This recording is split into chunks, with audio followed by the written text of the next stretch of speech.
ये 8th question है light reflection and refraction chapter में से। तो यहाँ पे क्वेश्चन ये है कि ये 3 कंडीशन दे रखी हैं, तो ये पूछ रखा कि इनमें कौन सा मिरर यूज होगा और उसका रीजन क्या होगा।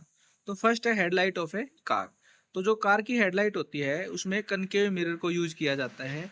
वो इसलिए यूज किया जाता है क्योंकि वो एक समानांतर किरण पुंज बनाता है लाइट का, तो it create strong parallel beam of light, इसीलिए कनकेव मिरर का यूज होता है।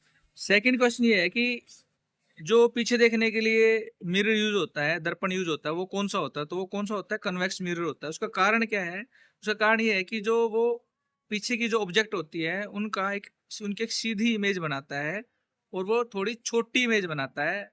इसलिए भी हम पीछे अगर देखेंगे तो बहुत एक बड़ा व्यू मिलता है हमें ऑब्जेक्ट की इमेज का। तो इसीलिए उसके अंदर कौन सा मिरर यूज किया जाता है, वो कन्वेक्स मिरर यूज किया जाता है। It create erect and diminished image wider field of view to see longer area.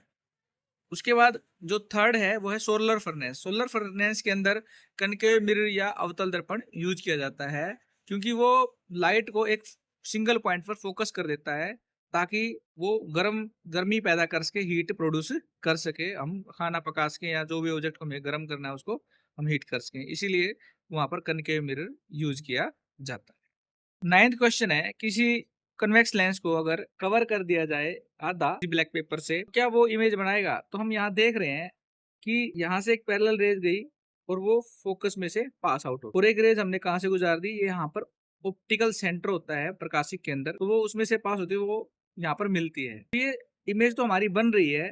तो इसका मतलब अगर किसी लेंस को आधा ढक दिया जाए किसी ब्लैक पेपर से तो उसकी इमेज तो बन जाएगी, लेकिन जो इमेज बनेगी वो उसकी जो इंटेंसिटी लगा सकते हैं या वो जो इमेज है वो बिल्कुल क्लियर नहीं बनेगी, वो थोड़ी सी धुंधली बनेगी।